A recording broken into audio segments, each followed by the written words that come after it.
इकडे स्मशानात चितेवर महर्षी दधीचींच्या अस्थिविहीन कलेवरावर दाह संस्कार होत होता आणि तिकडे त्यांच्या आश्रमात त्यांची भार्या पतिवियोगानं वेडीपिशी झाली होती.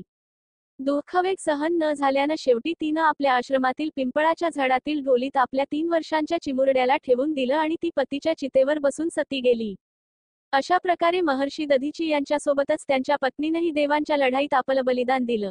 इकडे पिंपळाच्या झाडाच्या ढोलीत ठेवलेल्या त्या बाळानं तहान भुकेसाठी आकांत मांडला. खायला काहीच न दिसल्यानं त्यानं ढोलीत पडलेल्या पिंपळाची फळं खाल्ली. त्या दिवसापासून पिंपळ वृक्षाची फळं आणि पानं हाच त्याचा आहार झाला. झाडाची ढोली हेच त्याचं घर झालं. हळूहळू ते बालक मोठं होऊ लागलं. झाडाच्या ढोलीत त्याला सुरक्षित वाटू लागलं. एके दिवशी देवर्षी नारद तिथून जात असता त्यांना पिंपळ वृक्षाच्या ढोलीमध्ये एक लहान मुलगा दिसून आला. नारदाला आश्चर्य वाटले. त्यांनी त्या लहान मुलाला प्रश्न विचारून त्याचेकडून त्याच्याबद्दलची माहिती काढून घेतली.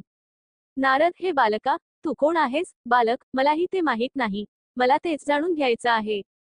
नारद, तुझे आईवडील कोण आहेत? बालक, मला तेही माहीत नाही. मलाही तेच जाणून घ्यायचं आहे. तेव्हा नारदानं ध्यान लावलं आणि नारदाला जे कळलं त्यामुळे नारदांना महदाश्चर्य वाटलं. ते म्हणाले, हे बालका, तू महादानी अशा महर्षी दधीचीचा पुत्र आहेस. तुझ्या पित्याच्या अस्थींच्या सहाय्यानेच देवांनी वज्र नामक अस्त्र तयार केलं आणि त्या अस्त्राच्या सहाय्य करूनच देवांना असुरांवर विजय मिळविणं शक्य झालं. तुझ्या पित्याचा मृत्यू झाला तेव्हा त्यांचं वय अवघं 31 वर्षांचं होतं. बालक, माझ्या पित्याच्या अकाल मृत्यूचं कारण काय होतं? नारद, तुझ्या पित्याची शनीची महादशा सुरू होती. बालक, माझ्यावर हे असं भयानक संकट यायचं कारण काय असावं? नारद, शनिदेवाची महादशा. एवढं सांगून नारदानं पिंपळ वृक्षाची पानं आणि फळं खाऊन जगणाऱ्या त्या बालकाचं पिप्पलाद असं नामकरण केलं आणि त्याला ज्ञानाची दीक्षा दिली.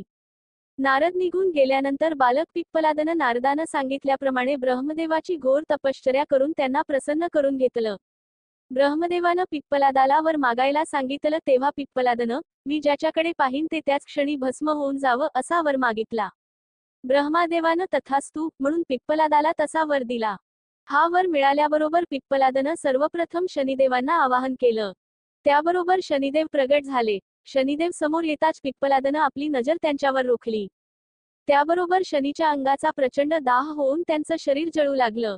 हे पाहून समस्त ब्रह्मांड हादरलं. सूर्यपुत्र असलेल्या शनिदेवांना वाचवणं ब्रह्मदेवांनी पिप्पलादाला दिलेल्या वरामुळे देवांना अशक्य झालं.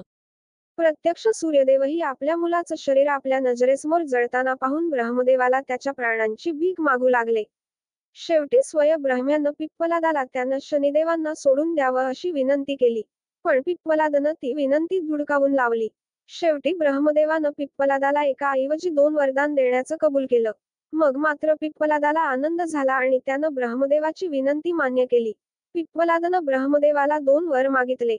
एक जन्मानंतर पहिली 5 वर्षे कुठल्याही बालकाच्या कुंडलीत शनीला स्थान असणार नाही, ज्यामुळे यापुढे कोणताही बालक माझ्यासारखा अनाथ होणार नाही. 2 माझ्यासारख्या अनाथाला पिंपळ वृक्षानं आश्रय दिला आहे.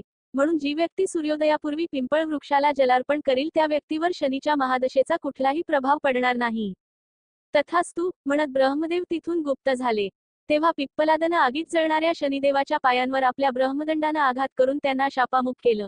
ब्रह्मदंडाच्या आघातानं शनीचे पाय अधू झाले आणि त्यामुळे त्यांना पाहिल्यासारखं चालता येईना.